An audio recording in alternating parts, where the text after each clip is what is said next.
You need to earn $786,000 to be in the top 1% of US income earners. You need to be as tall as Michael Jordan at 6 feet 6 inches to be in the top 1% of height. And you need to have an IQ like Walt Disney's at 135 to be in the top 1% for intelligence. But what about when it comes to health, strength, and fitness? What is being in the top 1% of these all at the same time, and how can we achieve it? What if there was this theoretical intersection where you're elite in all three? What would it take and what would it look like? I've coined this being built to last. It's very rare, but it's not as hard as you think if we break it down. Now, there's nothing wrong with being average by its very definition. Most people, including myself, will be average at most things. But if you're anyway like me, when it comes to your health, fitness, and strength, average just isn't enough. If you're new around here, my name is Adam. I'm a performance nutritionist, a competitive natural bodybuilder, and an average athlete, but I'm working on it. For everyone else, welcome back. Before we begin, if you want my free 360 audit to see where you rank across health, strength, and fitness, check the link in the description. You'll get an instant report based on your inputs with some advice in the areas that you need to improve on. Now, top 1% can seem elusive. It's almost a parody of itself, reserved for the hustle culture Instagram pages, the ones full of these empty motivational quotes and videos of David Goggins running at 3 o'clock in the morning. Now, not everyone wants to be rich or has to be rich or even wants to be in that top 1% for wealth, but when it comes to your health, strength, and fitness, I think everyone should strive for it, and here's why. The top 1% or 99 percentile results from everyone else's performance. If the average goes down, so too does the top percentage. And the average is becoming worrying. In fact, for the first time in decades, average life expectancy in the US has actually began to decline. You know that I love facts and data if you watch my videos before, and that's what we'll use to define this intersection that I call built to last. Fitness here means your cardiovascular fitness. More specifically, it's your body's ability to use oxygen during exercise, and it's measured by calculating something called your VO2 max. In general, this number is a great predictor of athletic performance. This is especially true in endurance sports. Athletes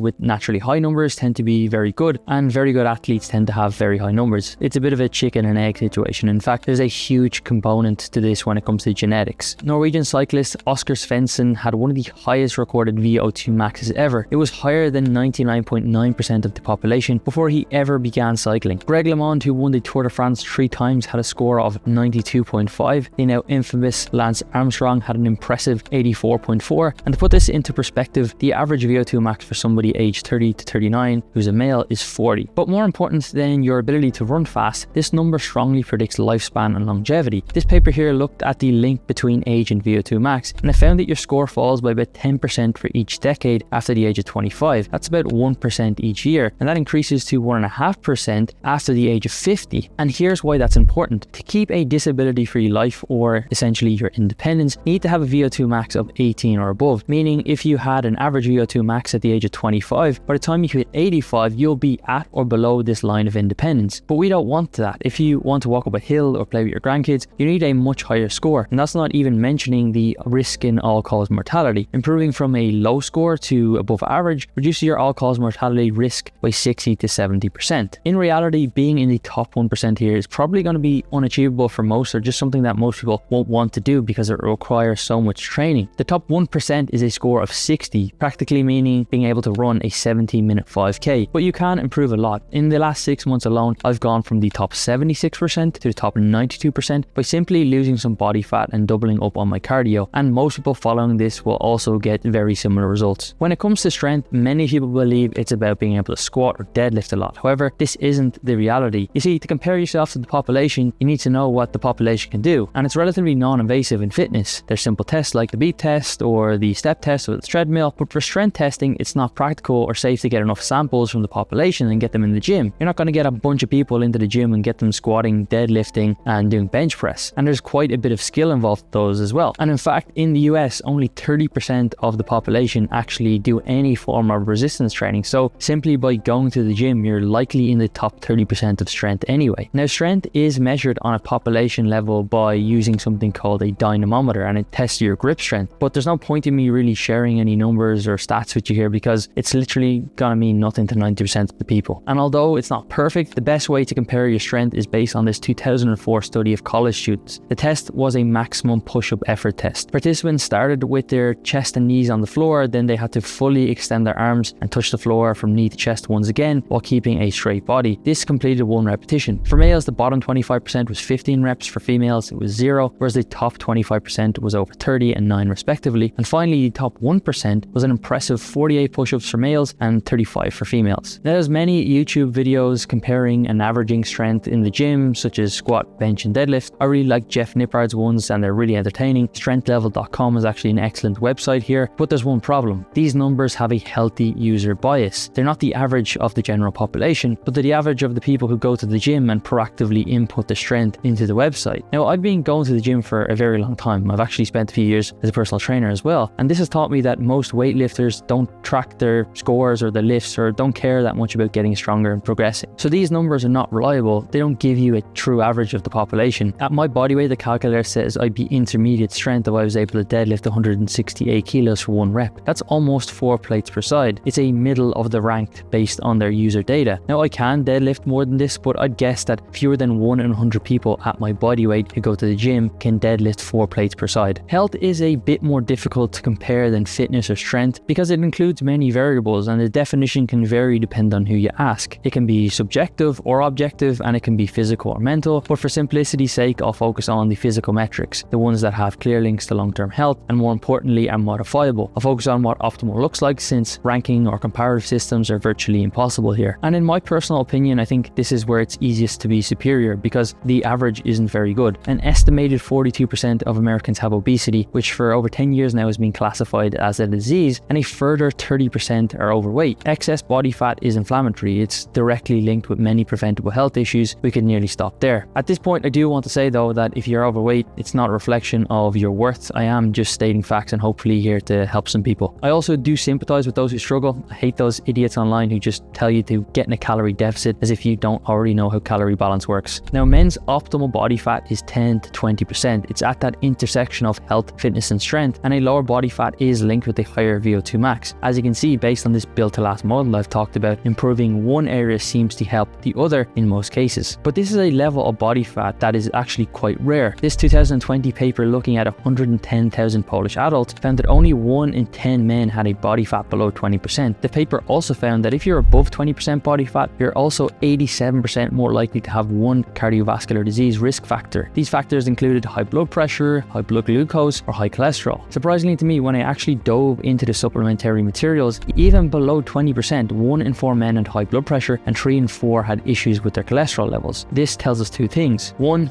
being below 20% is definitely better for health, but lower than this is probably best. And number two, there's clearly more than just body fat at play here. That brings me to my next point, which is cholesterol and blood pressure, both of which are heavily influenced by how much body fat you have, but they can also be high even if you're lean. These two are the main causes of heart disease, the #1 killer in many developed countries. So if health and longevity matter to you, you'd be literally stepping over dollars to pick up pennies if you didn't put all your focus here. I'm not here to convince you that LDL cholesterol is bad. If you don't believe me, you're probably a carnivore and I won't be able to change your mind. And you know what, that's fine for me, but for everyone else, here's a graph. It shows that as you reduce your LDL cholesterol, your risk of cardiovascular disease goes down a lot. High blood pressure and high LDL cholesterol are silent killers. You rarely feel them until it's too late. LDL builds up in the arteries over time, causes plaque, and raises the risk of a heart attack or stroke. Most countries' guidelines say that the best level is below 100 milligrams per deciliter. That includes my own country, but these levels aren't optimal if the goal is to be risk-free, because for that we need to look to our hunter-gatherer ancestors who had levels below 70, levels at which were shown to have little or no plaque buildup at all. When it comes to blood pressure, between half and 2/3 of adults have high levels. It can harm your health just like cholesterol, but in different mechanisms. Lower isn't always better though when it comes to blood pressure, so the ideal range is 90 to 120 as your top number or your systolic number, and 60 to 80 as your bottom number or diastolic number. I won't go into the big effects that cardio and weight training have on blood pressure, and you've probably heard of these before, but I assume you're trying to improve those already. And again, it's obviously clear to you at this stage that if you optimize one area like your health or your fitness, it's going to impact the other areas. But outside of fitness and strength levels and independent of your body fat levels, diet can have a huge impact on both cholesterol and blood pressure. And the biggest dietary factor for cholesterol is improving the PS ratio. That means using more polyunsaturated fats like fish, seeds, and nuts, especially walnuts, and it also means avoiding saturated fats like cheese, butter, fatty steak, and processed foods. Of course, they taste amazing, but I'm just stating facts. And amazingly, without eating fewer calories, this has been shown to cut the risk of death from heart disease by up to 25%. Now, the ideal ratio is 2 to 1 polyunsaturated fats to saturated fats, but the average at the moment in the US population is 0.6 to 1. And no, before you ask, cholesterol in your blood doesn't increase your testosterone, saturated fat doesn't either, and yes, I used to believe that too. I remember about 10 years ago trying to convince my dad that not only was butter in instant coffee good for you, but it also tasted good as well. Now for blood pressure, it's all about trying to get your sodium intake down as low as possible. In fact, looking at tribes and populations who ate very little salt, we can see that they had little to no age-related blood pressure increases. Sure, salt is essential, but it's in everything. It's in fruit even. But the average person eats way too much salt and underestimates its negative impacts on your health. And no, you're not an elite athlete. You don't need electrolytes despite what Huberman says or anybody else. In fact, I'd say that less than 1 in 100 people who actually take electrolytes are benefiting in any way from them. And the final test is a simple waist test. It will give you insights into your metabolic risk. Body fat or weight doesn't always tell the full picture. Some people store fat more around their midsection while being lean everywhere else. You can basically call these people skinny fat. And skinny fat people are more likely to have poor blood sugar control or insulin sensitivity. They're at risk of diabetes. Surprisingly, 1 in 6 diabetics are actually of a normal weight. And I've had clients who were low body weight, they're trying to gain muscle, trying to gain weight, and through certain tests that we did, they discovered that they had pre-diabetes. So your waist circumference should always measure less than half your height. If your height is 69 inches or 5 feet 9, then your waist should always be 34 or lower. Lower is typically better, but it's not always. Being too skinny is also not a good sign. Now, these are by far the most important tests that you can do if you simply want to get a proactive look at your health. You'll have these self-professed gurus and coaches, and they'll tell you to take many blood tests and stool samples and genetic tests, but these are usually just pseudoscience and don't help with anything, and at worst they can actually harm you. When people tell me that they want to improve their health, I double down on these tests. Most of the time people don't even know these numbers, and if you can get into the optimum range for these, you'll be impressing your doctor, I promise you. So to optimize all these three and to get into that elite level, the 1%, it may seem difficult as a whole, but if you break it down, then it becomes way easier to tackle each section bit by bit, and if you take it one step at a time, your results will be honestly transformative. It will change how you perform and feel in the short term, how you look in the medium term, and massively improve your quality and length of life in the long term. And if you want to take the audit to see where your low-hanging fruit is across health, fitness and strength, and see if you are built to last, then click the link below this video. It's free and it'll give you some pointers on how you can improve the scores across the board.